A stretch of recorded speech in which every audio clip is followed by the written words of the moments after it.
Shahaji machine भरसा गोठ मलीराणी सोलंगी में असां हिन वक्त मौजूद आहियूं।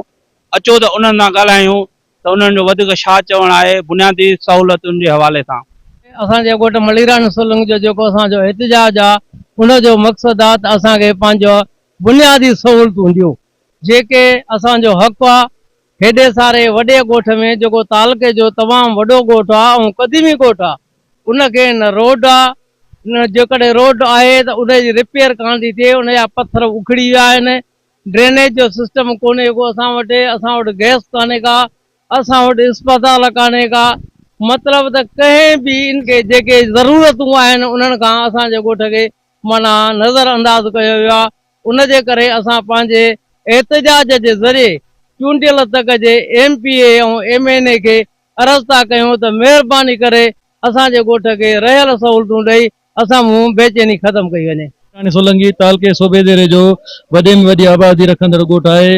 उन हूंदे बि असांजो ॻोठ बुनियादी सहूलियतुनि खां महरूम आहे। असां पंहिंजे तक जे MNA MPA ऐं चूंडियल नुमाइंदनि खां अपील था कयूं त असांखे बुनियादी सहूलियतूं रोड, असांखे ड्रेनेज, गैस, अस्पताल ॾिनी वञे। असां ॻोठ मलीराणी सोलंगी सोबोतो तालुके में वॾे में वॾो असांजो आबादी लिहाज़ सां ॻोठ आहे। जेको असांजे ॻोठ में काई बि बुनियादी सहूलियत न आहे, जहिड़ो की हिते असां वटि न अस्पताल आहे, न गैस जी सहूलियत आहे, न ड्रेनेज सहूलियत आहे, न रोड जी सहूलियत आहे। असां तक जे MNA MP के वज़ीर आला सिंध के पीपल्स पार्टी सिंध हुकूमत के अर्ज़ था कयूं त बराए करम असांजे ॻोठ खे बुनियादी सहूलियतूं मलीराणी सोलंगी खे सहूलियतूं ॾिनियूं आहिनि। असां कई हितां जा माण्हू हितां शिफ्ट थी राणीपुर हिंगोजा शहरनि में वञी आबाद थिया आहिनि। असांजो ॻोठ वॾे में वॾो ॻोठ आहे, बराए करम हिनखे सहूलियतूं ॾिनियूं वञनि, बुनियादी सहूलियतूं ॾिनियूं वञनि। मलीराणी सोलंगी जा रहवासी इन एहतिजाजी मुज़ाहिरे जे ज़रिए पंहिंजे ॻोठ जे लाइ बुनियादी सहूलियतुनि जी घुर करे रहिया आहियूं। असांजो ॻोठ जेको तमामु क़दीमी आहे, हिन तालुके जो असांजी UC सेठारिया पारा जो वॾे में वॾो एराज़ी तौर आबादी जे लिहाज़ सां वॾो ॻोठ आहे, पर हर तरह जी बुनियादी ऐं आइनी सहूलियत खां महरूम आहियूं। हमेशह असां सां माटरेली माह वारो सलूक कयो वियो आहे। असांजे ॻोठ में अस्पताल, असांजे ॻोठ में हाई स्कूल, असांजे ॻोठ में गैस, असांजे ॻोठ जे गेटियुनि गलियुनि खे न मज़बूत कयो वियो आहे, न ई असांजो जेको क़ौमी शहर आहे असां मिलंदड़ रोड आहे असांखे उहो रिपेयर कराए ॾिनो थो वञे।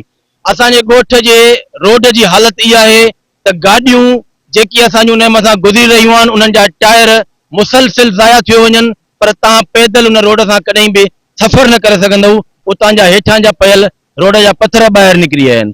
जेकॾहिं के अधु कलाक जो बि मींहुं थो वसे त हिते असांजे घिटियुनि गलियुनि में ईअं पाणी गरियो वञे बरसाति जो, ॼण को असां वटि 8-10 ॾींहंनि खां मुसलसिल बरसाति पई पए। असांजी अपील आहे खुदारा असांजे ॻोठ ते नज़रसानी कई वञे ऐं असांखे पंहिंजी बुनियादी सहूलियतूं ॾिनियूं वञनि। असांजे ॻोठ खे काई बि बुनियादी सहूलियत न आहे, जंहिंमें न अस्पताल आहे, न रोड आहे, न ड्रेनेज आहे, कुझु बि न आहे। मक़सदु अॼुकल्ह जे अहिड़े दौर में बि असां इन्हनि बुनियादी सहूलियतुनि खां वांझियल आहियूं। तंहिं करे आला मंडलनि खे असांजी इहा अपील आहे त असांखे बुनियादी सहूलियतूं मुहैया कयूं वञनि। महिरबानी। एहतिजाज कंदड़नि जूं अवां ॻाल्हियूं ॿुधियूं। उन्हनि जो चवणु हो त असां कंहिं बि बुनियादी सहूलियत सां न आहियूं नवाज़ियल।